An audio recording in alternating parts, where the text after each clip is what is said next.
Hello, I am Brianna. Welcome to My Life on Paper, where paper and pictures tell my story. Today I have a video putting together base pages. I'm going to do 5 for the month of December, and then every Tuesday I will be using these base pages to complete a page. So I did look at my photos. I have a photo in mind for this. It is a Halloween photo and it's from last year, so 2023, and it is a square 4x4 photo.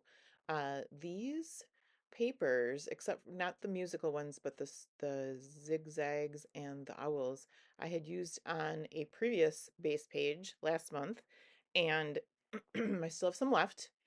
And the opposite page from this one actually has the note paper on it. So I thought I would combine these. The other thing is the base page I made last month was also strips, but it worked really good to have strips. And these won't be sitting, they'll be in the same album at the same time of year, but they won't be sitting next to each other. They'll be several pages apart. So I am I am liking how this is looking. So as far as base pages, I have not done them before until last month. Ginger from Ginger's Corner started a series and for the month, and people were using their base pages. I don't have base pages. I've never really jumped into that, but I really enjoyed it last month, so I thought I'd continue at least for the month of December.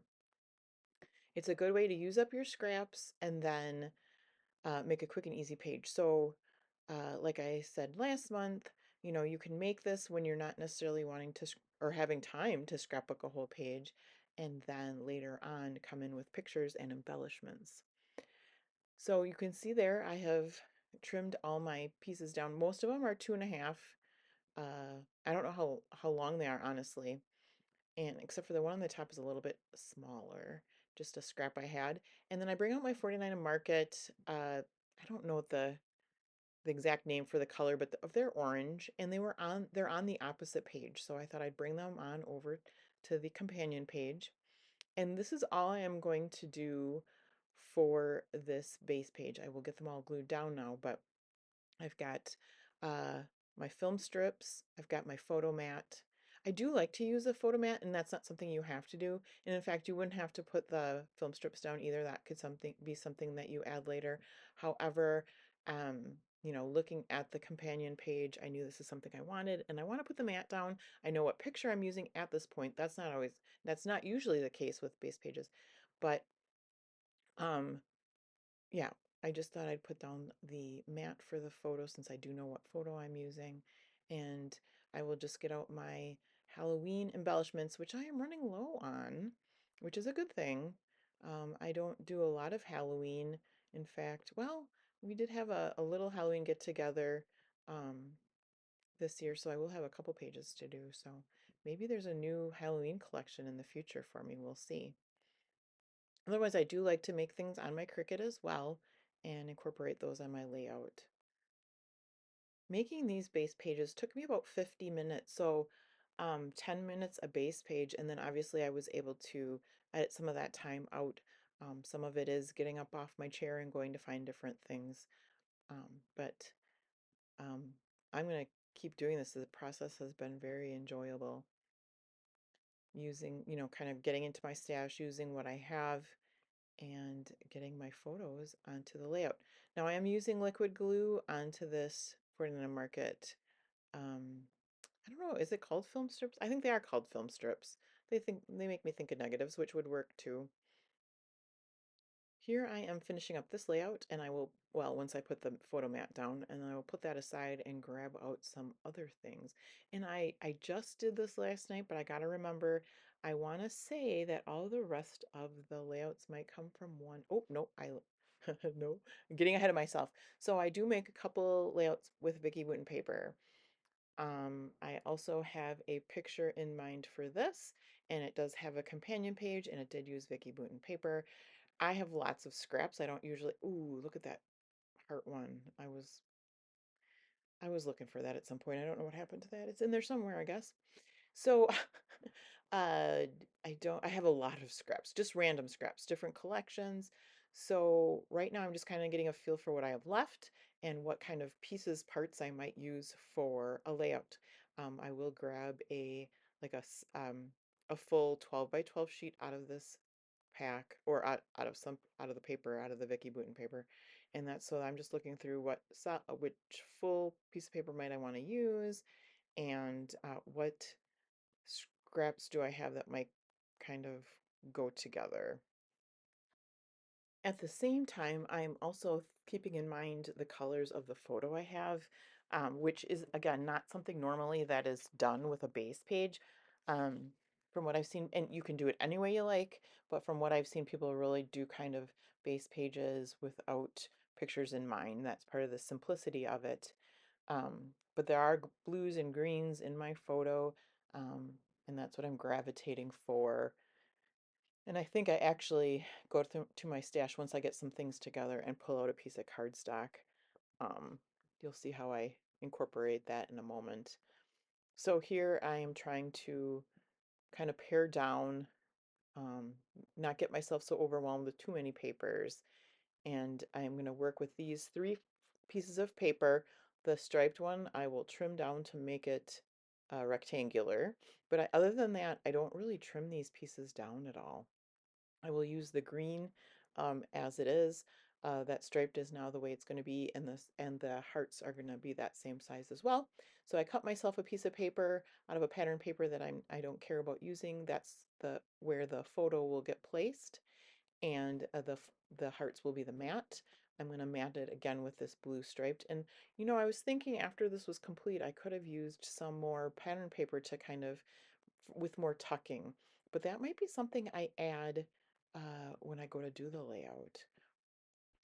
So here's the blue from my layout. Since that green isn't quite 12 by 12, I am going to adhere that down. I'm going to decide, and I wanted to kind of place it in the middle still, and I wasn't sure how much I wanted to overlap. So what I end up doing, it ends up like on that line when it's centered. So I'll go into my stash, I'll get some washi tape, and I'll cover that seam with the washi tape so that when it ends there, it's not ending right on the flat piece of uh, of those two pieces joining together, if that makes sense. I don't know how to use my words, but it's going to end up in the middle of the washi tape rather than lined up with the line between the two papers there. And now you can see how it goes in the middle. Yay! That makes me happy. If you do have any questions, comments, concerns, what have you, please put them below. I love chatting with everyone. That is part of the fun of having a YouTube channel, sharing with what I know and hearing what you guys have to share as well.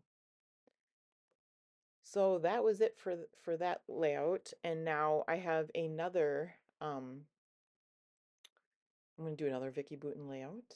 And I've pulled out the graph paper that I really wanted to use.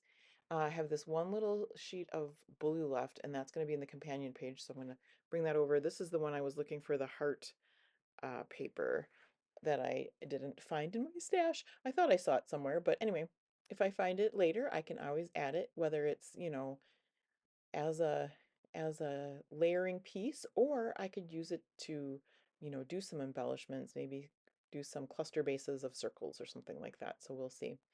But for right now, I am just going to glue the graph paper down onto this busy paper, and then get the blue and the photo, what am I calling those, placement holders down. And then I needed something to cover my seams, and I went in, and there is this darker blue in the pattern paper on the bottom, and I thought that was just fun. It is a busy paper, but this is just a blue and white stripe. So it's not necessarily competing, but it does break that busy color up. So take that and cover it up. And I want to say that's about it for this page. So that went together quickly. Now the next one, I have this paper pad, and it's probably like Recollections from Michael's, and I've got all these kind of like frames and stuff, and when I see these with the words, I like to figure out a way to cover those up. I'm not difficult for me to use one with that big wild word on it. So I just taking a piece of pattern paper from the collection, um, trimming it down to make sure that it covers up wild. I might say wild and free, I'm not really sure. And make it that size, and then figure out how to lay my paper or my picture down on top of it. And I do have a picture that is going horizontally for this layout. Um, and that pattern paper is going to match my daughter's shirt a little bit in this layout. I do like all the colors, the bright colors. That is what I gravitate towards. But this nice, subtle, light green color in the middle is just going to break that up and give your eye a resting place. And that's where my photo is going to rest. And if I'm correct, this might be yeah, that's the end of that. It's a little bit crooked there, I'll fix that. But I didn't cover the seams on this one, but I certainly can add more when I go to add the picture and embellishments. And then I'm going to work with these picture or papers for the last one. And look at this fun, this is for well, it's actually for breakfast, a breakfast, two breakfast photos. So I, this has been sitting, this paper pad has gold in it, and it's not necessarily something I gravitate towards, even though it's got the bright colors. There's lots of butterflies and stuff. So um, this it, I didn't even remember that I had this one with the place settings on it. And when I found it as I was looking for something to use with breakfast out photos, I thought this was perfect. So again, I take this nice subtle green color for the background. I'm going to layer two 4x6 horizontal photos on there. And that just might be it for me. So be watching on Tuesdays for these, for taking the base pages and making them into finished layouts. Thanks so much for hanging out with me today. I hope you have a fabulous rest of your day, and please come back and see me again soon.